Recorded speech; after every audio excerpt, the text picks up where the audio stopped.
bonsoir. Merci d'être là ce soir. Vous êtes le président du Tarouera qui soutient donc François Fillon au second tour. Vous respectez la consigne de vote de Nicolas Sarkozy.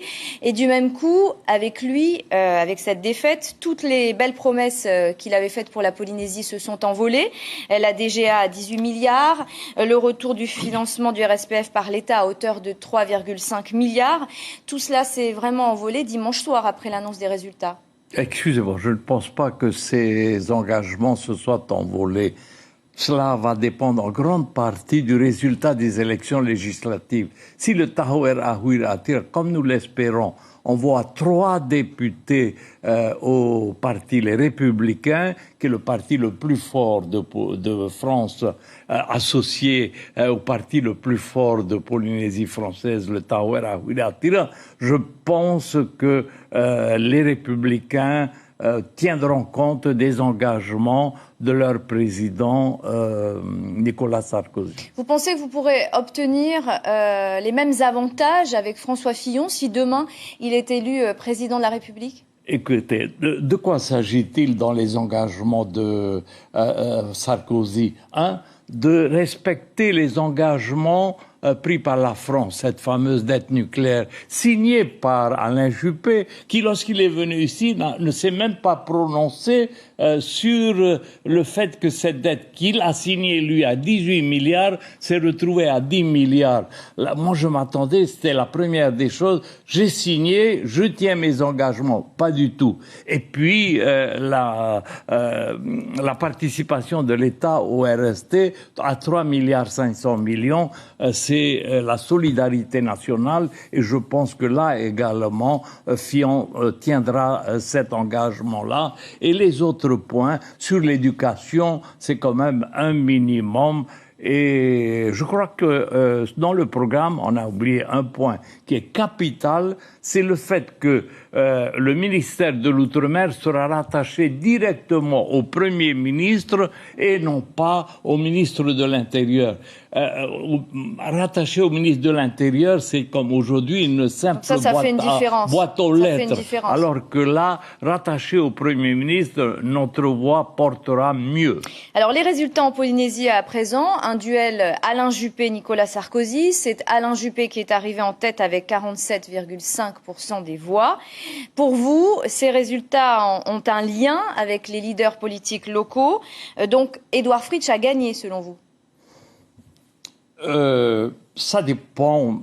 Il a gagné dans les archipels, oui. Et puis c'est normal, tel que ça a été préparé. Regardez, il n'y a qu'un seul bureau de vote aux Australes ou chez M. Rivetta, membre du Tapura. Il n'y a qu'un seul bureau de vote au Marquis ou chez Kautai, le représentant de Tapura.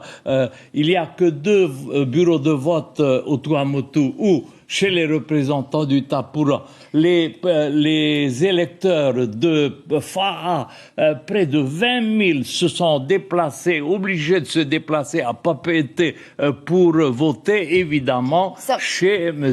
Buyard. Ça ne marche pas toujours, M. Floss, parce que quand on regarde les résultats de Punaouia, par exemple, où c'est un maire Tapura, là c'est Monsieur Sarkozy qui est largement devant. C'est l'inverse à Moorea où c'est un maire Tarouera et dans ce cas-là précis, c'est Monsieur Alain Juppé qui est largement en tête. Donc ça ne marche pas forcément. Oui. À Moorea, il y a eu un petit problème de transport, mais c'est rien. Dimanche, samedi prochain, nous nous rattraperons. Alors, on vous a beaucoup... À Punaouia, il faut dire que le dynamisme de nos présidents de fédération a été tel que nous avons gagné et c'est vrai.